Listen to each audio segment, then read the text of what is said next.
중독과 은혜의 저자인 정신의학자 제럴드 메이라는 사람은 현대인들의 95% 정도가 무엇인가에 중독되어 있다라고 그렇게 이야기했습니다.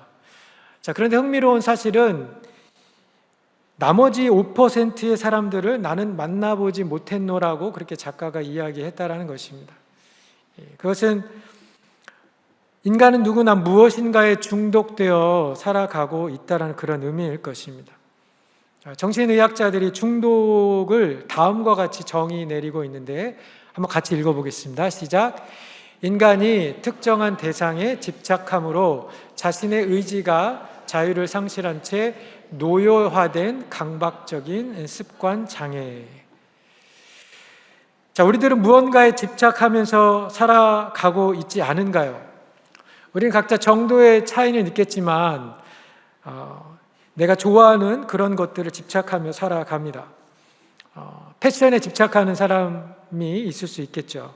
또 음식에 진심인 사람들, 또 운동에 집착하는 사람들, 돈에 집착하는 사람들, 또 성공에 집착하는 사람, 관계에 집착하는 사람, 또 자녀에게 집착하는 그런 부모님들, 다양한 것에 우리는 집착하면서 살아갑니다.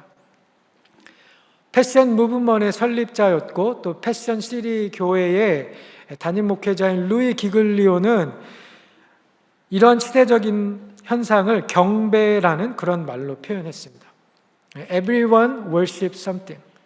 모든 사람은 무언가를 예배하면서 살아간다라는 그런 말이죠. 예배는 이 어떤 종교 의식이 행해지는 장소에서만 일어나지 않고 삶의 모든 영역에서 일어날 수 있다라는 것입니다. 유대인들은 무엇을 좋아하고 집착했을까요? 우리가 오늘 읽었던 대로 유대인들은 표적 보기를 원했습니다. 메시아가 나타나기를 기대했던 이 유대인들에게 하나님만이 하실 수 있다라고 생각할 만한 표적들이 메시아인가 아닌가를 판단할 수 있는 그런 기준이 되었습니다. 그러나 정작 예수님이 오셔서 많은 이 복음서에 있는 기사와 이적을 베풀었을 때 저들은 그것들을 믿지 않았습니다. 오히려 표적을 구하는 것 때문에 예수님에게 악하고 음란한 세대라는 그러한 경고를 들었을 따름입니다. 헬라인들은 오늘 본문에 적힌 대로 지혜를 숭상했습니다. 여기 지혜라고 나와 있는 이 단어는 헬라어 원어로 보면 소피아라는 그런 단어입니다. 철학의 영어 단어가 필라소피라는 그런 단어이죠. 필로스는 사랑을 뜻하는 이야기이고 지혜를 뜻하는 소피아, 필로스와 소피아가 합쳐져서 필라소피라는 그런 지혜를 사랑하는 학문이라는 뜻으로 우리가 그렇게 사용하고 있죠. 헬라인들은 자녀들이 지혜의 사람이 되라고 가르쳤고 그들의 교육의 목표는 문맹을 극복하는 것, 무지의 극복이었습니다. 바울이 2차 전도 여행 중에 아덴이라는 곳을 방문했을 때에 그는 새로운 사상 듣기를 즐겨하는 많은 철학자들, 헬라인들을 만나게 됩니다. 그들은 들어보지 못했던 새로운 생각이나 새로운 아이디어를 찾는 일에 매진한 사람들이었고 바울이 전했던 복음도 그들은 새로운 사상으로 그렇게 이해하고 들었습니다. 그래서 그랬는지 모르지만 아덴에서는 예수님을 믿는 그러한 개종자들이 바울이 방문했던 다른 도시들과 비교했을 때 그렇게 많지 않았습니다. 이것은 그들이 추구하고 사랑한 것이 세상의 지혜였기 때문입니다. 그런 그들의 반응을 기억이라도 하는 듯이 바로 오늘 서신서에서 이렇게 이야기하였는데요. 저희가 읽지는 않았지만 고린도전서 1장 20절, 21절에 있는 말씀입니다. 우리 같이 한번 읽겠습니다. 시작. 지혜 있는 자가 어디 있느냐? 선비가 어디 있느냐? 이 시대의 변론가가 어디 있느냐?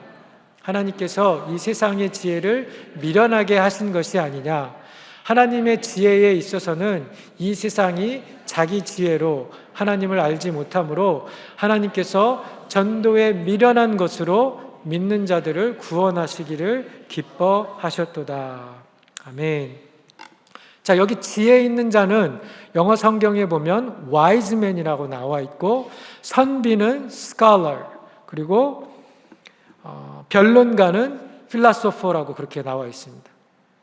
당대의 사람들이 똑똑하다고 지혜롭다라고 여겼던 학자와 철학자들이었지만, 바울은 오히려 하나님께서 세상의 지혜를 미련하게 하셨다라고 했고, 전도의 미련한 것으로 믿는 자 구원하는 것을 기뻐하셨다라고 그렇게 이야기하였습니다. 그렇습니다. 세상에 박사학위를 몇 개나 소유하고 똑똑하다는 그런 평가를 받아도 그들이 축적한 세상의 지식은 저들을 믿음으로 나아가게 하지 않습니다. 오히려 더 많이 배운 사람들, 더 똑똑한 사람들이 믿음을 갖는데 어려움 갖는 것을 자주 보게 됩니다. 그것이 하나님께서 이 세상의 지혜를 미련하게 하셨다라는 그런 의미일 것입니다. 바울이 말한 것처럼 세상의 지혜로는 하나님을 알 수 없기 때문이죠. 그들이 숭배하는 지혜로는 자기를 구원할 수도 없습니다. 대신에 하나님은 전도에 미련한 것으로 믿는 자들에게 구원의 은총 베풀기를 즐겨 하십니다.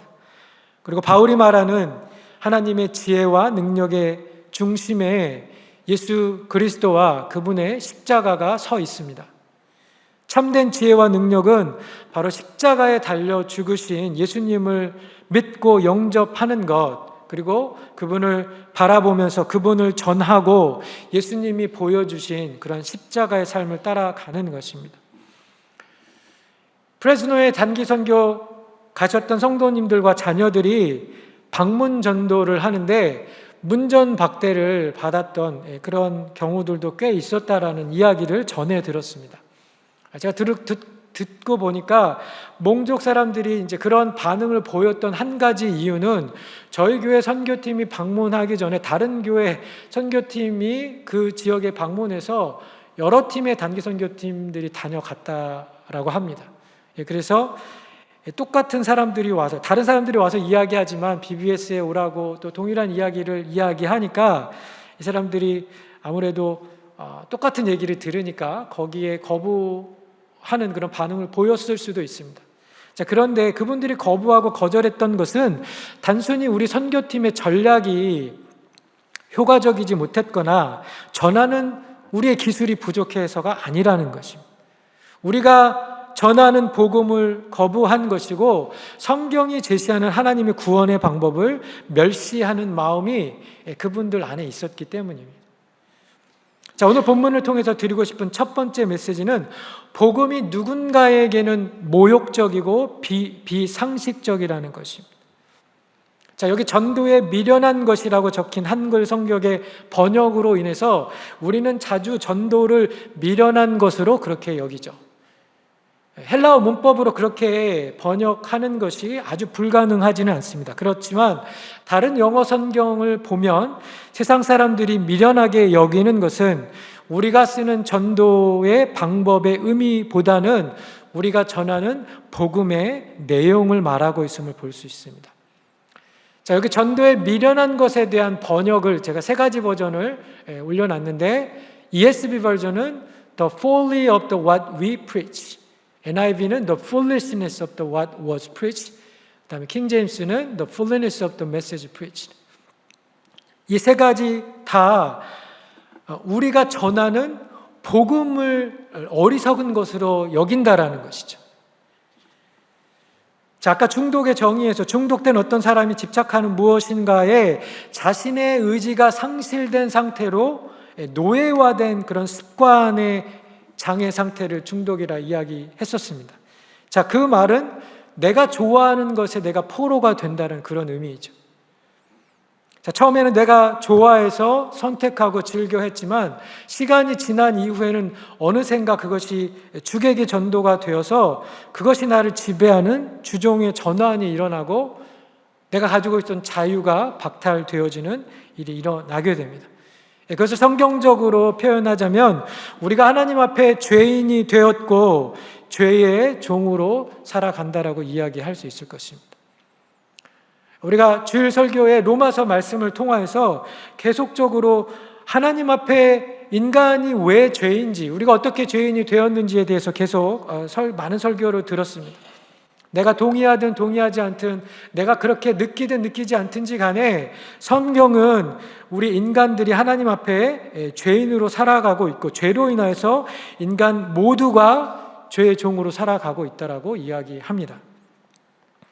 중독에 빠진 사람들이 자신의 의지를 상실하고 자기가 집착하는 것에 노예가 되어 사는 것처럼 모든 인간들이 죄 가운데 태어나서 죄의 종으로 살아가고 있고, 또 죄의 늪과 쾌감에 빠져서 그 죄의 종으로 살면서 죄의 대가인 죽음을 두려워하면서 살아갑니다.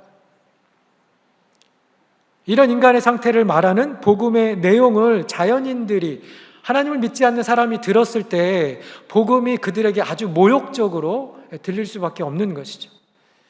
뿐만 아니라 불신자들은 성경이 제시하는 구원의 방법에 대해서 많은 의문을 제기합니다.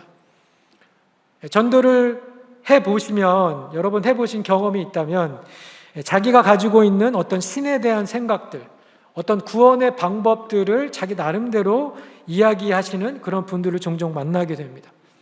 하나님이 있다면 세상이 왜 지금 이런 식으로 돌아가는가? 하나님이 선하다면 왜 세상에 악과 병과 고통이 존재하는가?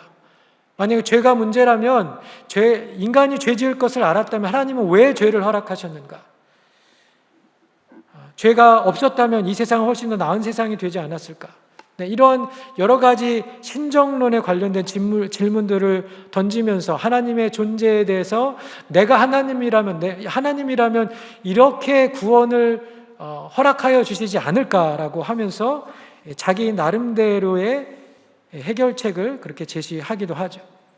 자, 그런데 성경은 그러한 질문들에 대해서 결국 우리가 겪고 있는 많은 문제들은 인간의 죄 때문에 발생하였고, 하나님과의 분리와 고통을 포함한 죽음이 우리에게 찾아왔고, 그것에 대한 대책으로 하나님께서 그의 아들 예수 그리스도를 보내주셨다라고 대답해 주고 있습니다.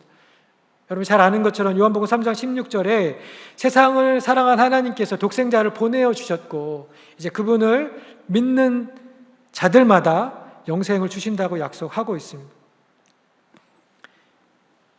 인간과 또 저주받은 이런 피조물의 문제를 안타까워하셨던 하나님, 하나님과 분리되어서 살아가고 있었던 인간의 그 안타까운 상태를 하나님께서 구원하여 주시기 위해서, 그것을 해결하여 주시기 위해서 하나님이 스스로 책임을 지는 방법을 선택하신 것입니다. 그리고 그것을 성취하는 방법이 로마 시대의 가장 잔악한 형틀이라는 십자가였다라는 것.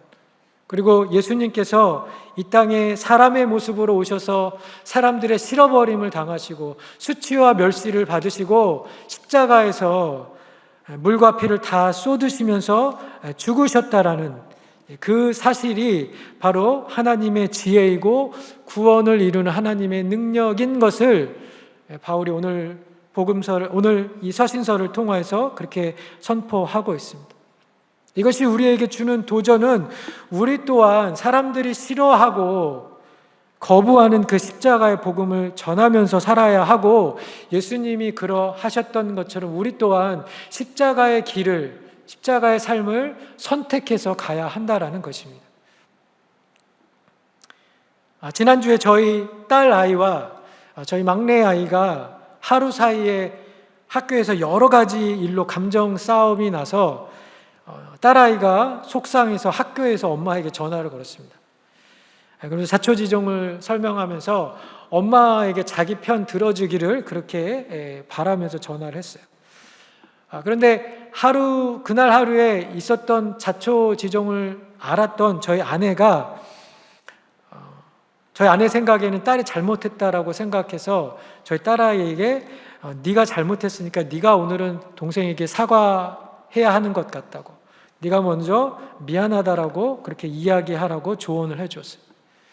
그런데 아내의 그 이야기를 듣고도 저희 딸아이가 자기 잘못은 인정하지 않고 계속 동생이 잘못한 이야기를 계속 하는 거예요. 그래서 오랜 시간 계속 이야기를 했는데 하는 중에 딸아이에게 이렇게 이야기했습니다. 네가 하기 싫지만 그것이 하나님이 원하시는 것이고 그것이 말씀이 우리에게 명하는 것이라 그렇게 이야기했더니 딸아이가 이렇게 대답을 했습니다. 엄마, 나는 예수님이 아니야. 자기 예수님이 아니니까 못하겠다라는 거죠. 할 수 없다라는 것이죠. 여러분, 우리도 신앙생활하면서 그렇게 말하는 순간이 많이 있지 않습니까? 하나님, 저는 못하겠습니다. 하나님, 저 일만은 제가 할 수 없습니다. 하나님, 저는 예수님이 아닙니다. 우리가 그렇게 주님에게 그렇게 대답하는 경우가 많이 있을 것 같습니다. 지는 것이 어렵습니다. 내려놓는 것이 참 힘이 듭니다. 말씀 순종하는 것이 고통스럽게 느껴지기도 합니다. 겸손해지고 다른 사람에게 먼저 나의 잘못을 인정하고 용서를 구하는 것이 감정적으로 용납되지 않습니다.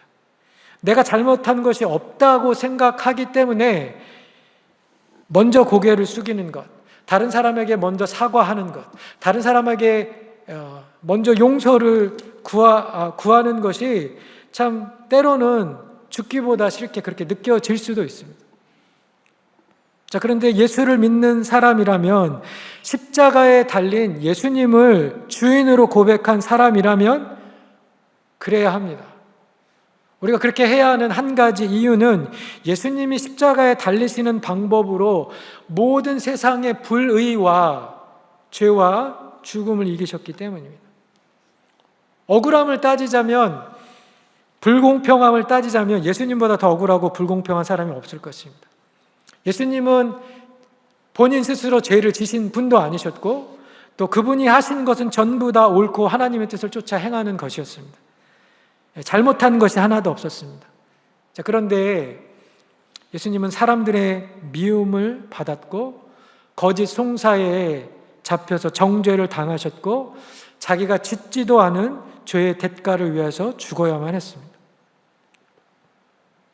그 모든 억울하고 숨통 터지고 가슴 답답한 상황을 도살당하러 가는 양같이 묵묵히 침묵하고 그 길을 걸어 가셨습니다. 예수님에게 힘이 없었는가? 마태복음은 그렇게 이야기하죠.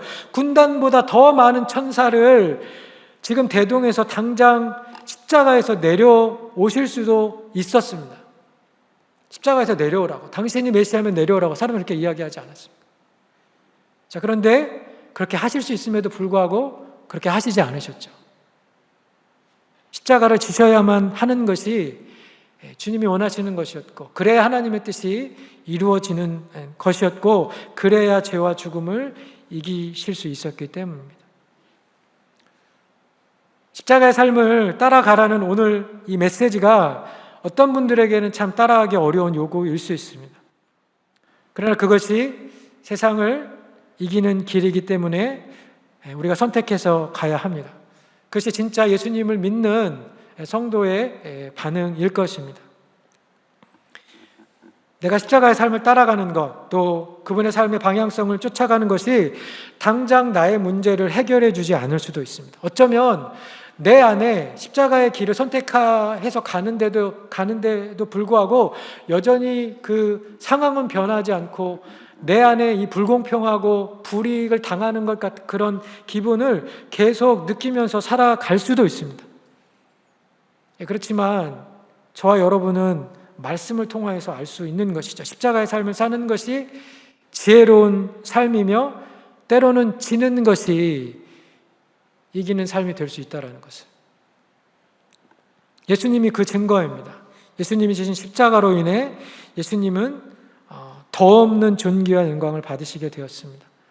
모든 이름 위에 뛰어난 이름이 되셨고 하나님 보좌 우편에 앉으셨고 이제는 그분의 발등상 앞에 모든 것이 다 그 주님의 무릎 앞에, 주님의 이름 앞에 무릎 꿇게 될 그 날을 이제 기다리시며 다시 오실 그때를 기다리고 하나님 보좌에 앉아 계시는 것이죠.